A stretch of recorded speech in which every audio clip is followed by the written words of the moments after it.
دوستا آمد عید است و ما هم آمدیم به دکان میوه فروشی.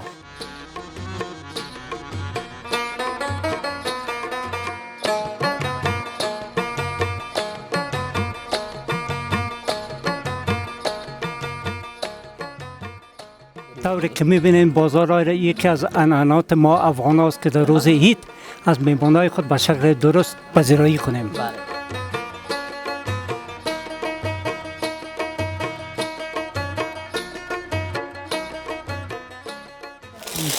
این سنگا با خاطر چی است؟ این سنگای کلش کاکاو است، مشکل نداره. خب این سنگ نیست کاکاو است. خب ما گفتم خیلی سنگ هم بفروشی. بسیار جالب جور کردن اینجا.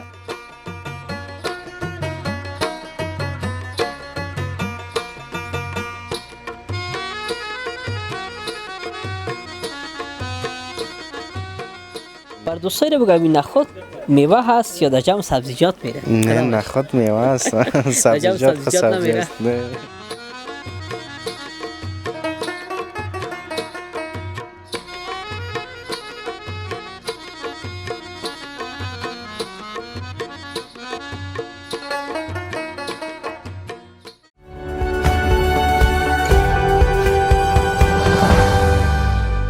به نام خالق یکتا و توانا هموطنان عزیز دوست داشتنی، سلام وقتتان بخیر. خدا کنه خوب صحتمند و سرحال باشین. باز هم در یک دیگر از برنامه هدف میدیا امید بکداشت در خدمتتان هست. و دوستا آمد عید است و ما هم آمدیم به دکان میوه فروشی تا کمی پرسان بکنیم از نرخ نوای میوه خشک، ببینیم که چطور هموطنان عزیز ما یا مثل سالهای قبل میاین خریداری میکنن، استفاده میکنن یا نه. و خواستیم بیایم در مورد قیمت ها کمی پرسان بکنیم و اینا میوه خشک چیزی است که اگر پولدار هستی یا غریب هستی باید یک مقدار خریداری بکنیم و روی دسترخوانت بگذاریم و از میمانه قدر رسد بکنیم. و ما افغانا بدون شک در این بخش خیلی اساس هستیم، یعنی اگر داشته باشیم یا نداشته باشیم خرج میکنیم و اگر شکلی باشه پیدا میکنیم تا بتونیم قدر رسد بکنیم بر مهمانای ما. و ما هم آمدیم به یکی از دکانهای میوه فروشی، خواستیم کمی صحبت بکنیم با اینا در مورد قیمت ها پرسان بکنیم که چطور است، آیا نسبت به سالهای قبل ارزان شده است یا قیمت. و این رفیق ما اینجا است، بیشتر کمی مصروف بود، نخواستیم مصاحبه شیم، حال میخوایمش که بیا کمی صحبت بکنه در مورد قیمت ها و همچنان در مورد میوه خشک که از کجا هست میوه خشک، از افغانستان هستن، از بیرون میارن و قیمت ها چطور است. رفیق بیا دیگه نال بیکار شدی، کمی صحبت بکنیم امروز خودت. سلام. چطور هستی؟ خوب هستی؟ صحت خوب است؟ باش بیشتر مشتری داشتی نخواستیم مزاحمت شیم. اینا اول یک معرفی بکن خدا بر دوستا. بله سلام، محمد علی هستم، یکی فروشنده میوه خشک منده‌ای. خب بسیار خوب محمد علی جان. اول بر دوستا از تجربه بگو که چقدر وقت از دکانداری میکنی خودت؟ دکانداری تقریبا یک 20 سال میشه دیگه، فکر در سنای 4 5 سالگی اومده بودم دیگه تا هنوز هستم. ماشاءالله خودت خیلی دبین میوه خشک دیگه کلام شدی. بله. نوش جان هم خودت میکنی دیگه حتما. بله حتما روزایی که روزه نباشه، ولی فعلا روزه است، ولی فعلا نمیخریم دیگه وقت میخریم حتما، چرا نه. اون خاطر اسلام خدا کمند خیر دوستا از فواید میوه خشک نمی است که چاق میساد آدم.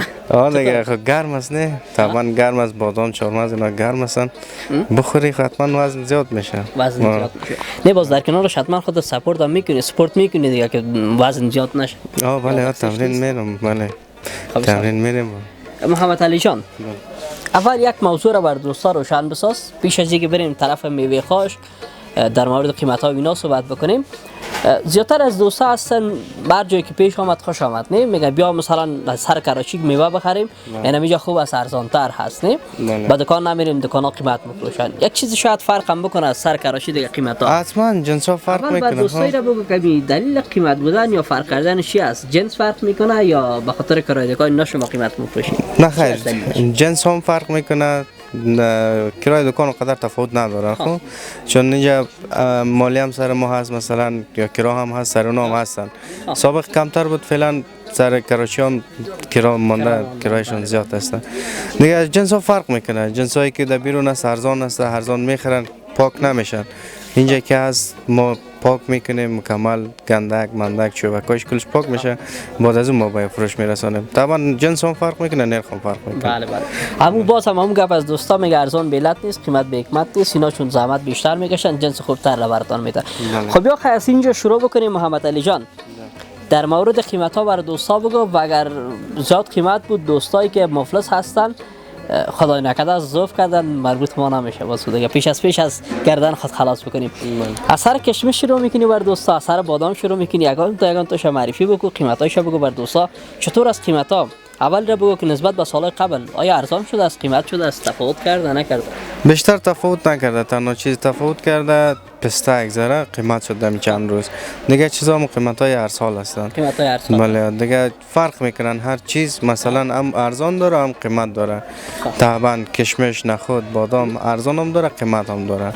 دیگه تیم اکثر خیلی بر دوستا شروع بکو، نام بگی چه قسم است و قیمتش چند است، بر دوستا معرفی بکو دانه دانه خب زیاد میشه. ما بعضیش مشخصا از چند شروع چند ختم میشه اون رو میگم. نخود است از 100 روپیه 150 شروع تا 300 ختم است، اما بهترین نخود 300 روپیه است، وطنی است. بله نخود وطنی. بله مزوری است 180 روپیه و قسم دیگه است هندی 150 روپیه است، 140 روپیه است. و کشمش هم کشمش سیاه هم قسم 250 اما بهترینش است، 200 پایین ترینش است. 200 پایین ترینش است. بر دوستای رو بگم نخود میوه هست یا در جمع سبزیجات میره؟ نه نخود میوه است. سبزیجات نمیره. ما یک رقم نخود دیگه هم داریم، یک پخته میکنن لوبیا و نخود واسه دیگه. او بات است، او بریان میشه، این بریان میشه و پخته میشه. پخته میشه فرق میکنه. یا شوخی کردم امروز، شوخی کردم. خب ادامه بده. بیای خیلی پیشتر بریم. این کشمش کجایی است؟ این کشمش قیصر است. خب وطنی است.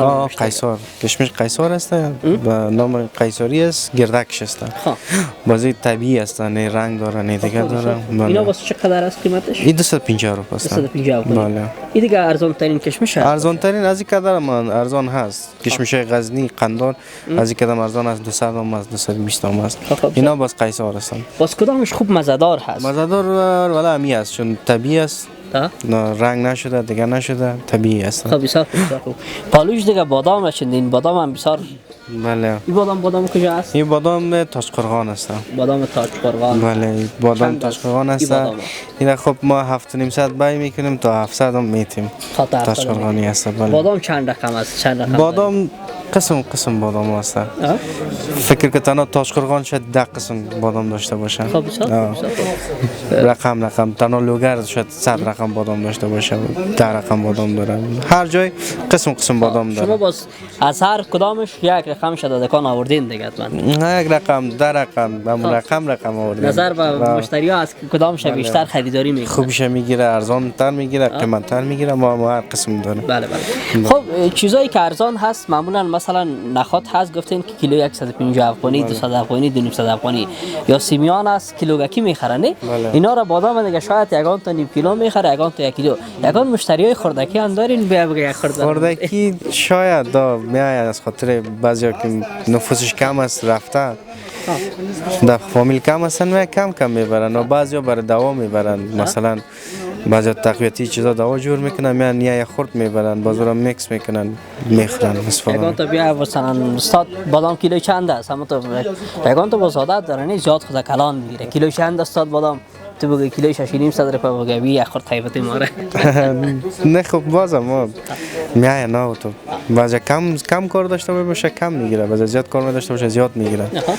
تفاوت نمیکنه. خب از بادام گفتی بیا بریم طرف پسته، یگان شوخی هم بکنیم را بالای برنامه که دق نبیاری خودت. هر چند دق فکر نمیکنم بیاری خودت دیگه. چطور است خودت هم خانه میبری؟ میخواش که میگی ما دکاندار هستیم دیگه، خانه کسی اومد میگه ما نمیاریم. ما که نبریم خب نمیشه، به خاطر میگه شما دکاندار هستین نمیارین دیگه رو چرا بیارن؟ نه به خاطر از اینکه خودت ماشاءالله میگه جایی که باشی چشمت سیر میباشه چیزانه.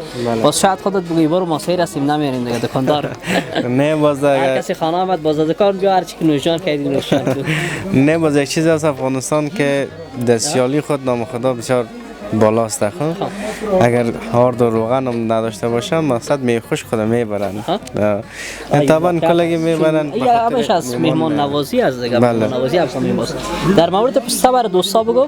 چند رقم پسته هست، قیمتاش چند هست، زیاد فرق میکنه، کم فرق میکنه؟ نه فرق میکنه. پسته خب امسال یک ذره قیمت است دیگه، روز به روز نرخ بالا شده رایسته. در روز $1 $2 نرخ پسته بالا میشه در سیرش. در سیرش. بله بازی پسته که از ایران میاد. پسته ایران هم داره. پسته ایرانی است؟ بله ایرانی. چرا افغانی خود ما خوبش نیست پستهش؟ افغانی هم هست داریم. افغانی ما باز میده دانه است، ایرانی کلان دانه است. افغانی خورد است، باز در کیفیت افغانی بالاست. افغانی بالاست، ولی شاید به خاطر که اون کلان دانه است خرید کدامش بود بیشتر است؟ خرید ایرانی بیشتر است، به خاطر ارزان تر است. وطنی مغزش است، قیمت تر است. خب بسیار پسته گفتی چند رقم دارین شما؟ یک رقم است، دو رقم است، چند رقم است اینجا؟ نه پسته لیمویی و نمکی و ساده و چند رقم نام دارن؟ بله اینجا داریم ما پسته ساده داریم، لیمویی داریم، بریان داریم، نمکی داریم، دیگه 4 قسم 5 قسم داریم. خب بسیار بله قیمت ها فرق میکنه چیه؟ قیمتاش فرق میکنه. اون 500 است یا بالاتر است؟ نه اون 500 از زیاد به تفاوت. خاطر اسی بس وقتا که باز زیاد میخوام خریدی دک میرم باز پرسان میکنم تفاوتش 500 است. گفتم باش از شما چطور است؟ بیایم طرف چهارمغز دوستا. این چهارمغز ها وطنی هست؟ بله ای وطنی هست. خودتون پست میکنین یا نه خب پوستکدگی هم میارن، تجارا هستن پوستار میخرن مغز میکنن، باز ما میاریم ازشان مغز میخریم. بله این وطنی است و امسال باز متاسفانه که چهارمغز وطنی کم است، هم خارجی زیاد آمده. تا چهارمغز وطنی کم از خارجی زیاد آمده. مردم باز خارجی را زیادتر تشویق میکنن میخرن یا وطنی خودم را زیاد خوش میکنن؟ والا وطنی کس یک ذره خورد است، کم است، قیمت شده، مردم میخره، خوشمزه است. باز خارجی که است بسیار کلان است دیگه، در کیفیت خود در وطنی نمیرسه. واقعیتش سرکراشی میبینیم رقم چهارمغز بسیار کلان است داریش نه؟ بله کلان. اونا دیگه شاید خارجی باشه. خارجی است باز کیفیتش پایین است. کدامش فایده داره مثلا مردم حالا همین بود اقتصادیش هم از نظر میگیریم بر دوستا پوزدار بخرن با فایده شان است یا مغز کدگیشه؟ نه مغز کدگی خوب بهتر است، باز به خاطر کیفیت اگر بگی پوزدار خوب است، چون اینا مغز میشه تر میشه، پوزدار مغز میشه باز دفته و آور میشه، خشک میشه. باز اگر به خاطر کیفیت بگیره پوزدار بگیره خودشان مغز کنه بخوره و باز فایدهش بیشتر هست. بیایم این طرف دیگه طرف تاقچه بالا بریم، از اینجا خلاص شد فکر میکنم نه؟ از اینا رو برای دوستا معرفی بگو، در مورد قیمتاش کمی بگو، چطور است، ارزان هست، چه چیزا رو اینجا موندی و چطور اینا رو پلاستیک کردی خودتان یا اونا جنسای خوبتر هست؟ اینا جنسای خوبتر هم هستن، خب باز یک دیکور است دیگه، یک هم استایل است. تمامش همین چیزا هست اینجا گذاشته. بله فرق هم میکنه، فرق میکنه. خب بعضیش فرق میکنه، بعضیش هم فرق نمیکنه، فقط ما دیکور استایلش برابر کنیم. و دیگه بر آدمای پیسه دار از دوستان ما اون طرف نمیریم، کسایی که مفلس هستن مثل پیشتر هم یاد کردم زوف نکنم. بخیر سلامت باشی علی جان. سلامت خیلی ممنون از خودت. اگر کدام حرف پیام گفتنی بر دوستا داشته باشی کامرا در خدمت است. میخوای بر کسی ایده تبریکی بتی؟ خب این خو یک گپ چی است که ایده پیش از پیش برای همه وطن‌دارای خود تبریک میگم. بازم ان شاء الله کدام گپ خاص نیست دیگه، همیشه خوشحال باشن. یک ذره بازم همین پیام است که منده مردم میآیند، یک ذره بی‌نظمی بسیار زیاد است، با نظم بیروبار هستند. بله یک ذره پاک باشه، مردم منظم باشن، یک گپ خوب است. اما متاسفانه یک موتر میاد مکمل راه را بند میندازه، یک کارچی کلان میاد مکمل راه را بند میندازه. بازم فعلا خوب است، یک تقسیم اوقات جور کردن، بازم ان شاء الله یک ذره مردم با نظم چه شون بهتر است. بخیر و سلامت باشی. خیلی ممنون از خودت علی جان. سلامت.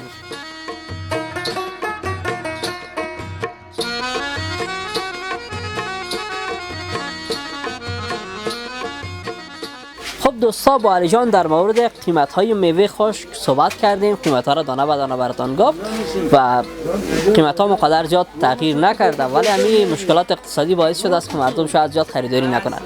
این که وضعیت بازار میوه خشک چطور است، آیا مردم خریداری میکنن یا خیر؟ میریم با دکاندار دیگه که هستن اینجا هم صحبت میکنیم، در مورد وضعیت بازار پرسان میکنیم و همچنان دوستایی که آمدن به خاطر خرید میوه خشک نظریات از اونها رو هم می‌داشته باشیم. ما رو همراهی کنید.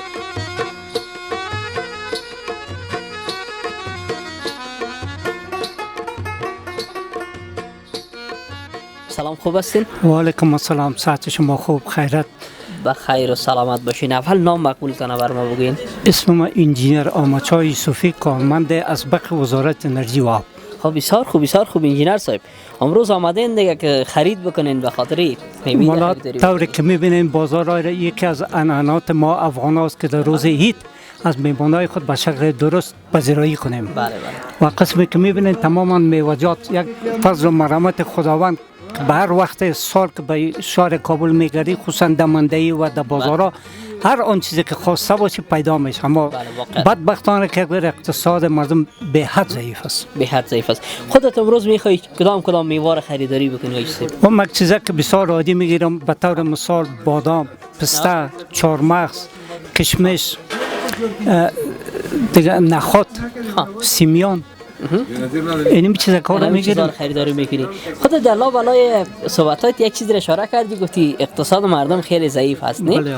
سال قبل هم همین چیزا را میخرید یا از این که بیشتر دسترخوانت تحسین تر میساختی؟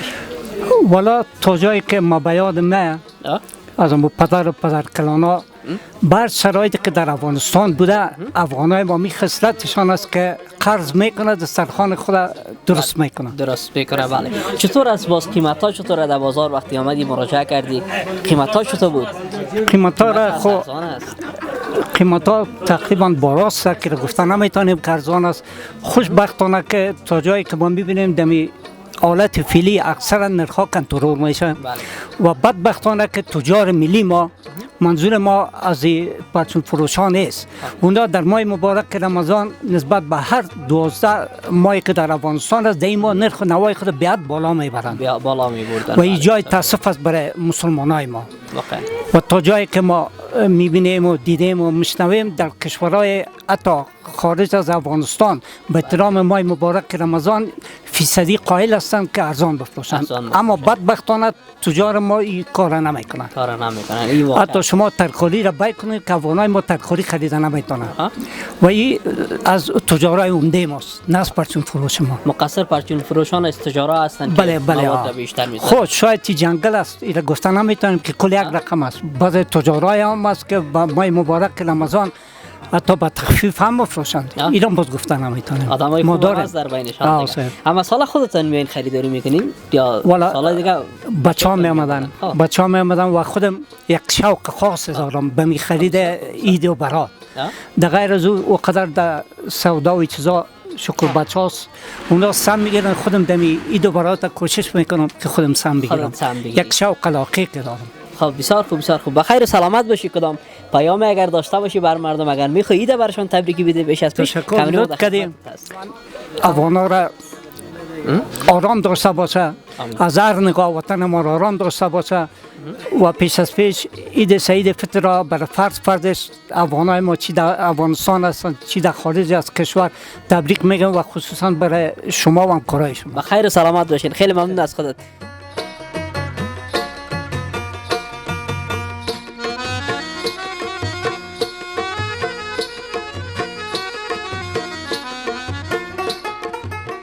سلام، خوب هستین؟ بخیر، خوب است. تشکر، سلامت باشی. اول بر دوستا خود یک معرفی بکن. اسم عبیدالله است که از دکاندارای مندهی هستم. خب بسیار خوب. عبیدالله جان، چطور است وضعیت بازارتان؟ کاروبار چطور است؟ شکر است، خوب است. فعلا از پیش که خوب شده ولی کم کم مردم ها سودای زیاد میگیرن. کم کم مردم ها میگیرن. سابقا زیاد میامده ولی اگه تا که مثلا پولدار است کم پیسه دارم نمیکم. این چرا به نظر خود دلیلش قیمت فروشی میگینی؟ قیمت شده است، میوه خوش قیمت شده است. چرا دلیلش چی است مردم نمیخرن؟ دلیلش اقتصاد مردم ضعیفه. به او خاطر نمیان. چطور است باز قیمت ها نسبت به سال قبل ارزان شده؟ قیمت ارزان است، فعلا خوب است. قیمت ها نیست، قیمتش یقدر تفاوت نکرده. نسبت به پارسال پایین شده است یا بلند رفته؟ گفتم یقدر تفاوت نکرده. خاموش است، درآمد است ولی مردم پول نداره که بیان. اقتصادش ضعیفه. یک چیز دیگه هم از دوستان که بسیار جالب است، سنگ هم خودت میفروشی. یارو میره بیاری طرف دوستا ببیننشان. این سنگا با خاطر چی است؟ این سنگا کلش کاکاو است، مشکل نداره. خب این سنگ نیست، کاکاو است. خب ما گفتم خیلی سنگ هم میفروشی. بسیار جالب جور کردن اینجا. یارو باز چطور از فروشات از یا میخرن؟ خوب است، مردم شوقی مثلا بخاطر کاکاو شوقی داشته باشن کاکاو بخورن باز دیگه میخرن. خب یا بر پیسه داراست حتما. چند است 1 کیلو از اینا؟ 1 کیلو از 3 صرفه میاد. این خوب است، ارزان است. من فکر کردم شاید 1000 باشه، گفتم بر پیسه داره. هر کس میتونه خریداری بکنه. بخیر سلامت باشی رفیق. همچنین بخیر باشید. اگر کدام پیامی داشته باشی بر دوستا بخواید برشان تبریکی بدی از طریق کمره امید. بخیر باشین دیگه. عید وقت است کدر. یعنی چند روز مونده؟ چند روز پیش از پیش برشان. پیش از پیش. برای هموطنان ما پیش از پیش عید تبریک باشه. بخیر سلامت باشی. خیلی ممنون است.